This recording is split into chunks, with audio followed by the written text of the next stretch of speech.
ሆ እንላለን። እነዚህ ናቸው። ሀ ካልን በዚህ መስመር የሚያልፉ ድምጾች በሙሉ ተመሳሳይ ድምጽ አላቸው። ረህመት ገብተሻል? አዎ ገብቻለሁ። እሺ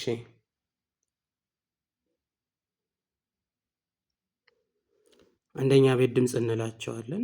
ሁለተኛ ቤት ድምጽ የምንለው ሁ፣ ሉ፣ ሁ፣ ሙ፣ ሱ፣ ሩ፣ ሹ ነው። ሶስተኛ ሂ እግራቸው ሸፈፍ ሸፈፍ ያለ ነው። ሚ፣ ሲ፣ ሪ፣ ሲ፣ ሺ፣ ቂ። አራተኛ አፋችን ወደ ላይ ከፈት ይላል። ሀ፣ ላ፣ ሀ፣ ማ፣ ሳ፣ ራ፣ ሳ፣ ሻ ነው። አምስተኛ የቀለበት ቅርጽ አላቸው። ሄ፣ ሌ፣ ሄ፣ ሜ፣ ሴ ነው። ስድስት ህ፣ ል፣ ህ፣ ም፣ ስ፣ ር፣ ሽ፣ ቅ፣ ብ፣ ት፣ ች የምንለው ነው። ይህን ለምንድን ነው ያመጣኸው ካላችሁኝ አንድ ጥያቄ ልጠይቃችሁ። ለምሳሌ የ የሚለውን ቃል ብንወስድ የ በአማርኛ አንደኛ ቤት ነው። የ ምክንያቱም ዩ ቢሆን ሁለት ነው፣ ይ ቢሆን ሶስት ነው። ግን የ አንደኛ ቤት ነው። ፊ ከሆነስ ፈ፣ ፉ፣ ፊ ስንተኛ ሆነ? ሶስተኛ። በደንብ አዳምጡኝ። ሶስተኛ። ከዛ ደ የመጀመሪያ ቤት ድምፅ ነው፣ አንደኛ። ላ አራተኛ፣ ት ስድስተኛ። ስለዚህ የመጀመሪያ ቤት ድምፅ፣ ሁለተኛ ቤት ድምፅ፣ ሶስተኛ ቤት ድምፅ የምንለው እንደዚህ። ለምሳሌ የእናንተን ስም የየራሳችሁ ስም አላችሁ። ስማችሁንም እንደዛ ለምሳሌ ከሂክማን ጀምር። ሂክማ፣ ሂ፣ ሃ፣ ሁ፣ ሂ ሶስተኛ ነው። ክ፣ ከ፣ ኩ፣ ኪ፣ ካ፣ ኬ፣ ክ ስድስተኛ ነው። ማ፣ መሙሚ፣ ማ አራተኛ ነው። ራህመትን ብንወስድ ራህመት፣ ራ፣ ራ ማለት ረ፣ ሩ፣ ሪ፣ ሯ አራተኛ ነው። ህ፣ ህ፣ ሃ፣ ሁ፣ ሂ፣ ሃ፣ ሄ፣ ህ ስድስተኛ ነው። መ፣ መ አንደኛ ነው አደለ? ት ከሆነስ ተ፣ ቱ፣ ቲ፣ ታ፣ ቴ፣ ት ስድስተኛ ነው።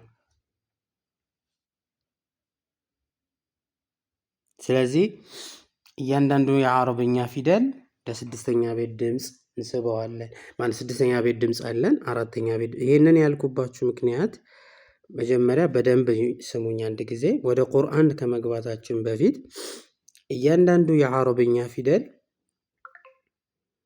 መጀመሪያ ወደ አማርኛ መቀየር መልመድ ይኖርብናል። ለምሳሌ ኦሮምኛም ቢሆን እንደዛ። ለምሳሌ አንድ ፊደል እንውሰድ፣ ጂም። ጂም ማለት በአረበኛ ነው ጂም ኦፍኮርስ፣ ግን ጂም ወደ እንግሊዘኛ ብንቀይረው ጄ ነው አይደል የሚሆነው። ወደ አማርኛ ብንቀይረው ግን አንደኛ ቤቱ ጀ፣ ሁለተኛ ቤቱ ጁ፣ ሶስተኛ ቤቱ ጂ፣ አራተኛ ቤቱ ጃ እያለ ይቀጥላል። እሺ አይንን ብትወስድስ? አይን አንደኛ ቤቱ አ፣ ሁለት ዑ፣ ሶስት ዒ፣ አራት ዓ፣ ዕ እያለ ይቀጥላል። ካፍን እንውሰድ እስቲ። ካፍን ወደ አንደኛ ቤት ቀይሩት። ከ ወደ ሁለተኛ፣ ኩ ወደ ሶስተኛ፣ ኪ ወደ አራተኛ፣ ካ። ሌላ አንድ ፊደል ልጨምርላችሁ፣ ፋ። ፋን አሁን ወደ መጀመሪያ አንደኛ ቤት ቀይሩት። ፈ ወደ ሁለተኛ፣ ፉ ወደ ሶስት፣ ፊ አይደለ? ስለዚህ መጀመሪያ ቀይሩት ሲባል ይሄ ነው። አሁን አረበኛው ነው። ጋላክሲ A12 ማልበል አረበኛ ነው። ማነሽ? ጋላክሲ A12 ራህማነሽ? እሺ አሁን ራህማ መጀመሪያ እቺ ፊደል ማን ናት?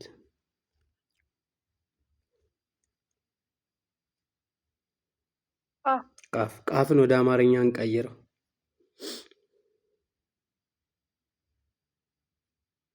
አንደኛ ቤቱ ራህማ ቃፍን ወደ አንደኛ ቤት ቀይር። በአማርኛ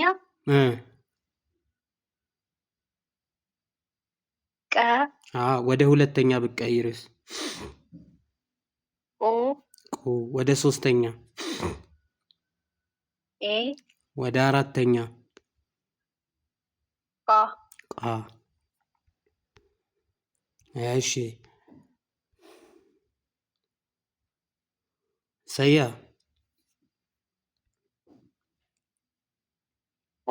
ይሄ ፊደል ማን ነው? ጂም ከሆነ ከስር ነው፣ ግን ይሄ ከላይ ስለሆነ ኸ ይሆናል። ኸዲጃ ማለት ኸዲጃን ኻን ወደ አንደኛ ቤት ቀይር። ወደ ሁለተኛስ?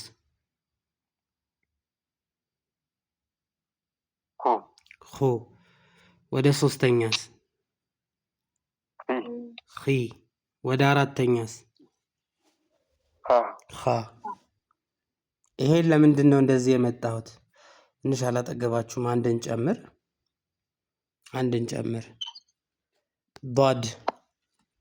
ዷድን ወደ አንደኛ ቤት ቀይሩት። በ። ወደ ሁለት ዱ። ወደ ሶስት ዲ። እሺ ይሄ ማለት እያንዳንዱ የአረብኛ ፊደል አንደኛ ቤት፣ ሁለተኛ ቤት፣ ሶስተኛ ቤት ማለት ነው። አሁን ወደ ቁርአን ንባብ። አሁን ቁርአን ለማንበብ የሚያስፈልገን ሐረካ አለ። ሐረካ ይባላል። እሺ ሶስቱ ሐረካ ተብለው ይጠራሉ። ፈትሐ፣ ከስራ፣ ضማ ማን ተብለው ይጠራሉ? ሐረካ። ቁርአን ለማንበብ የሚያስፈልገን ሶስቱ ሐረካ ናቸው። አሁን ምን እያለን መሰላችሁ? 28ቱም ፊደል ላይ ከላይ የፈትሐ ምልክት ይሄ ከላይ የሚገባው ፈትሐ ይባላል። በተቃራኒው ከስር ሲሆን ከስራ ይባላል። እንደዚህ 9 ቁጥር የምትመስለዋ ደግሞ ضማ ትባላለች። አሁን ምን እያለን ነው? 28ቱም ፊደል የፈትሐ ምልክት ከገባበት ልክ እንደ መጀመሪያ ቤት ትቀይሩታላችሁ። አሊፍን አ፣ ባን በ፣ ታን ተ ነው። ቅድም ስጠይቃችሁ የመለሳችሁልኝን አሁን ትመልሱልኛል። ለምሳሌ ይሄ ፊደል ኬ ነው በእንግሊዘኛ እንበልና ፈትሐ ገባበት። ፈትሐ ደግሞ ልክ እንደ አንደኛ ቤት እንዲነበብ ያደርገዋል። ማን ያደርገዋል? ከ።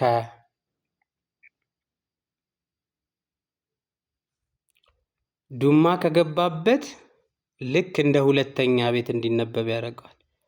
ማን ይሆናል? ኩ።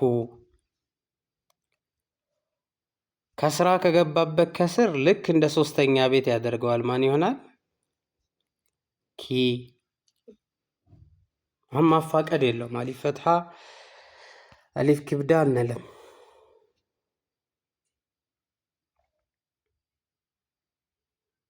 አንድን ጨምር። ለምሳሌ ፊደል ዳል ነው።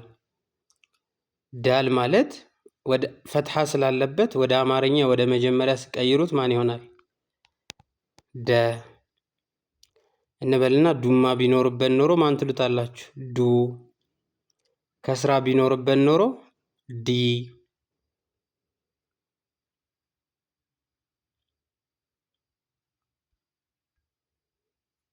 ይሄ ፊደል አር ነው። ፈትሐ ቢኖርበት ረ፣ ዱማ ቢኖርበት ሩ፣ ከስራ ቢኖርበት ሪ።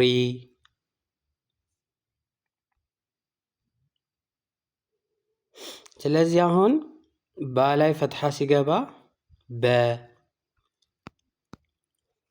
ታንስ ተ፣ ሳን ሰ ነው። ጂምን ጀ ነው። አሁን ጃ ብትሉ ወደ አራተኛ ቤት ድምፅ ይቀየራል። ስተት ነው። ጀጁጂ ጃ ሲሆን ወደ አራተኛ ይቀየራል።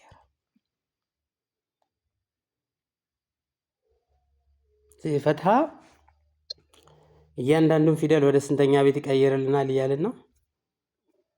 ወደ አንደኛው። እናንተ ፊደል አያያዝ ላይ ለምሳሌ አዲሶቹ ገና ናችሁ። ኡስታዝም ያው ክፍያ ምናምን ስላልጨርሳችሁ ወደ ኡስታዝ ጋር አልተመደባችሁም። አዳምጡኝ። እዚህ ጋር ሰዋድ ፈትሐ ስላለው አንደኛ ቤቱ ማን ይሆናል? ሰ።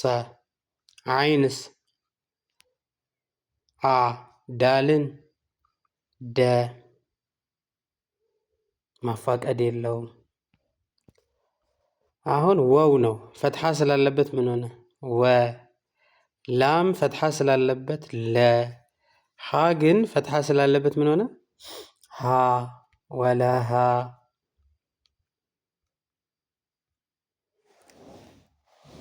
ዱማ ቢኖርበት ኖሮ ወደ ሁለተኛ ቤት ድምፅ ትቀይሩታላችሁ።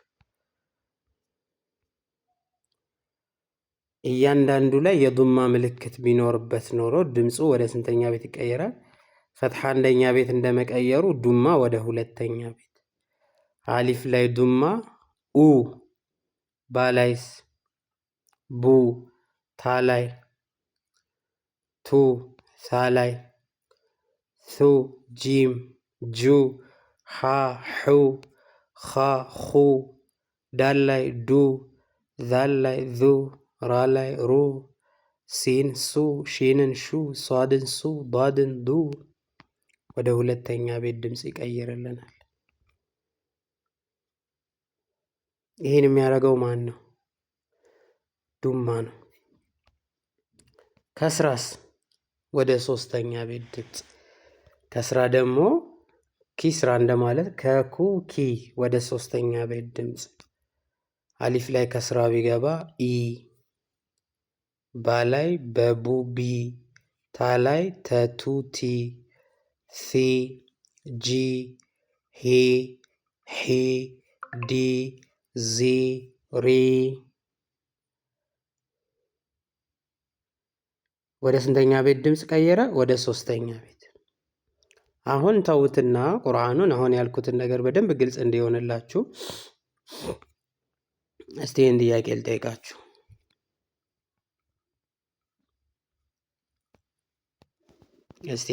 ልጠይቃችሁ። አሁን ይህ ፊደል ማን ነው?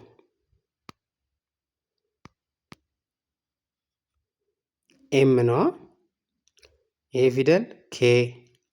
ይሄ ፊደል ኤፍ። አሁን ኤም ላይ ፈትሐ ቢገባ መ። ኬ ላይስ ወደ ከ ይቀይ ኤፍን ፈ ያደርገዋል። ዱማ ቢገባ ሙ። ዱማ ቢገባ ኩ። ኤፍ ላይ ዱማ ቢገባ ፉ ነው። ከስራ ቢገባ ሚ ኪ ፊ ያደርገዋል። ስለዚህ አሁን አንድ ጊዜ እነዚህ ፊደላቶች እንደዚህ አግኝታችሁ ከዛ በኋላ ማያያዝ ላይ ምን መሆን አለበት? እያንዳንዱን ፊደል የየራሱን ድምፅ መስጠት ነው። ለምሳሌ ከሂክማ እንጀምር። ሂክማ ሂክማ ሲሳያ አቤት። ሂክማ አለሽ? እሺ ሂክማ አሁን 3 ፊደሎች አሉና እዚህ ጋር የመጀመሪያው ማን ነው? ሩ። ሩ። ጎበዝ። ምክንያቱም ሯ ነው ዱማ ስለገባበት ሩ። ሁለተኛውስ? ሱ። ጎበዝ። ሶስተኛውስ? ሉ። ጎበዝ። አያችኋት? ቀየረችው በቀጥታ ማለት ነው። ራህመት። አቤት። እስቲ አሁን የመጀመሪያው ፊደል ማን ነው? እዚህ ጋር ይታይሻል? ኦ። ኡ ሆነ። ከዛ ቀጥሎ የመጣው ፊደል ማን ነው?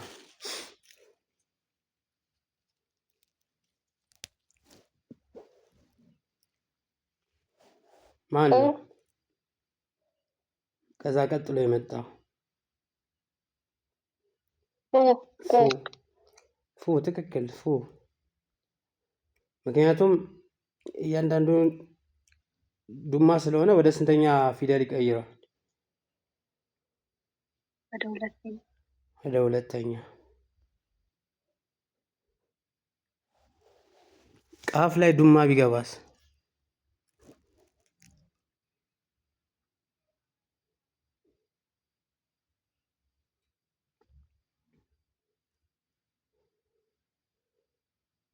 ቁ ቁ ቁ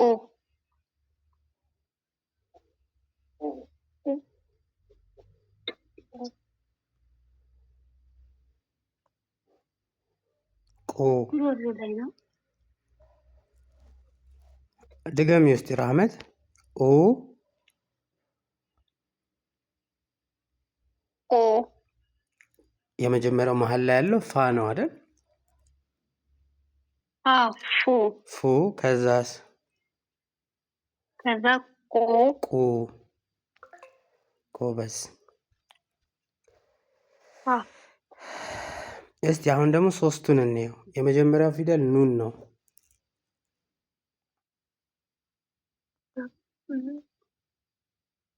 ኑ እ ኑ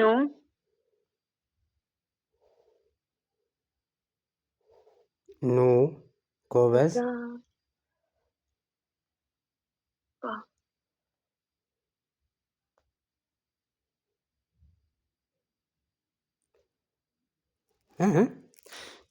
አሁን ኑ ነው። ከዛ ዟ ላይ ከኑን ቀጥሎ ያለው ፊደል ዟ ነው። ዱማ ሲገባበት ምን ይሆናል? ዙ። መጨረሻ ላይ ያለውስ ሙ። ሀሳቡ ገብቶሻል? ትንሽ ፊደል ላይ ነው የቀረሽ።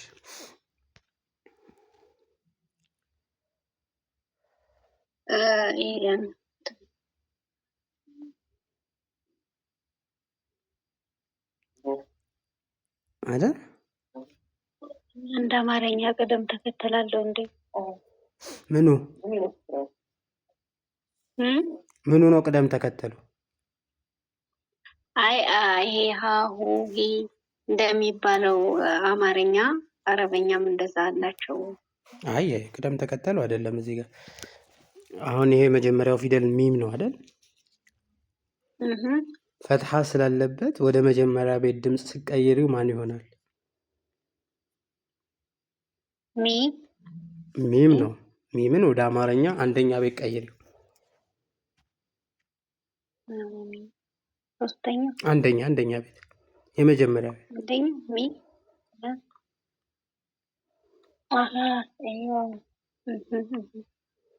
መ። ከዛ ሳ ነው። አሁንም ሳ ፈትሐ ስለሆነ ፈትሐ ወደ መጀመሪያ ቤት ስለሚቀይር ማን ይሆናል? ሰ። ከዛ ላም ነው። ዱማ ወደ ሁለት ነው። ፈትሐ ወደ አንድ ነው። ዱማ ወደ ሁለት ነው። ኪስራ ወደ ሶስት ነው። አሁን ላም ላይ ዱማ ስላለ ማን ትይዋለሽ?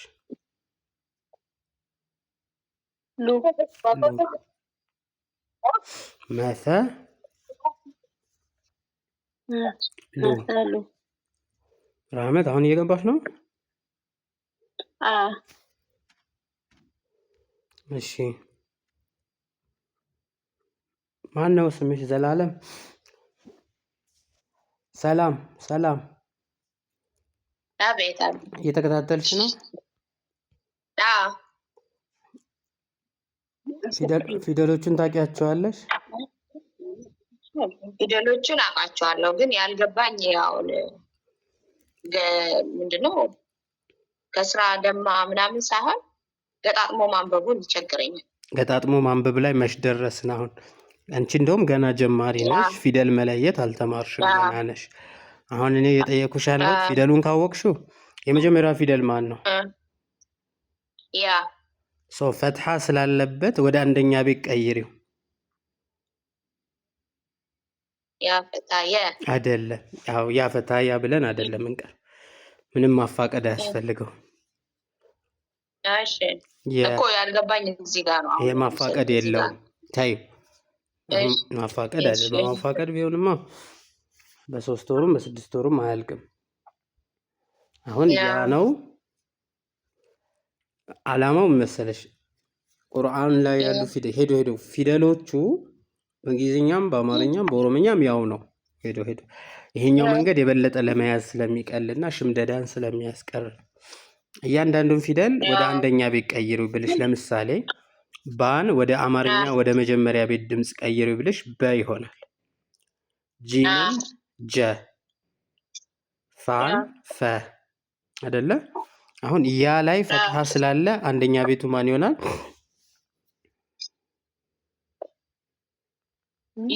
የሆነ ከዛ ከየቀጥሎ የመጣው ደግሞ አይን ነው።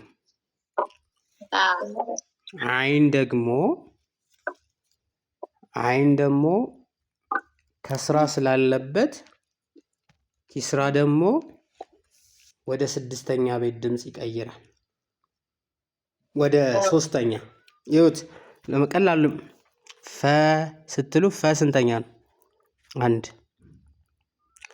ዱማ ብንል ዱ ስንተኛ ነው? ሁለት ኪስራ ስትሉስ ከኩ ኪ ሶስተኛ። አሁን አይንን ከስራ ስለገባበት ወደ ሶስተኛ ቤት ድምፅ ቀይሪ ውስጥ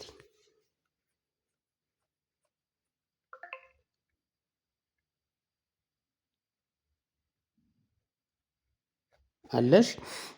ሰላም አቤት አቤት አለው። በያ አንደኛ ቤት ቢሆን ማን ነው? ሁለተኛ ሶስተኛ አይ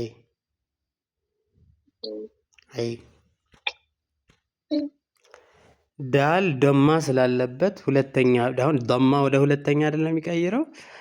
ዳል ደማ ስላለበት ሁለተኛ ቤቱ ማን ይሆናል?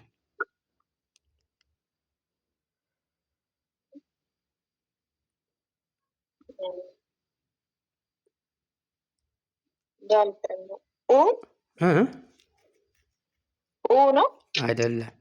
ቆይ ቁርአኑን እንተውና ጋላክሲ A11 ማን ነው?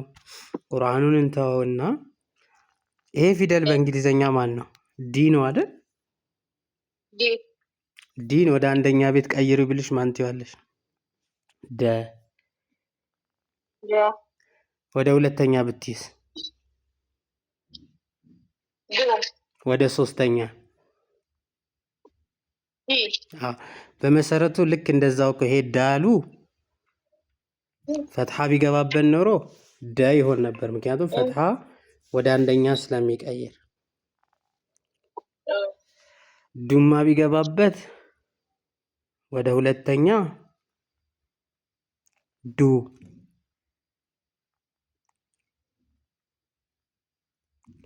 ሀ ነው ፊደሉ ዱማ ስላለበት ወደ ሁለተኛ ማን ይሆናል? ሁ። እኮ በዚህ የገባሽ ነው። በነገርሽ ላይ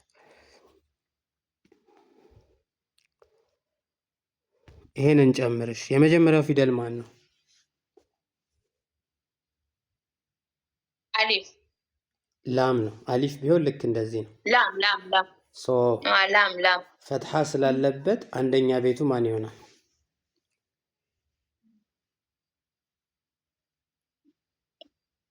አሊፍ።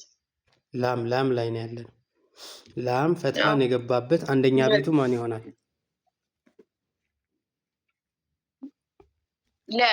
ጎበዝ፣ እሱን ነው የፈለግኩት።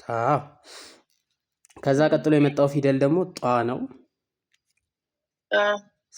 ዱማ ስለገባበት ሁለተኛ ቤቱ ማን ይሆናል?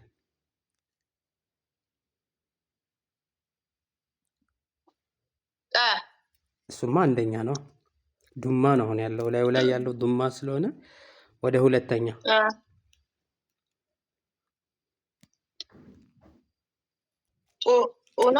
ጡ ነው በትክክል ጡ ነው። ከዛ ደግሞ ፋ ነው። አንደኛ ቤቱ ማን ይሆናል?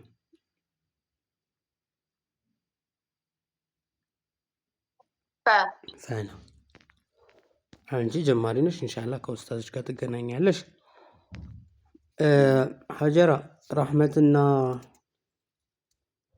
ሂክማ እዚሁ እየተማሩ ነው አይደል? ጋላክሲ A11 ማይክሮፎን ክፈት።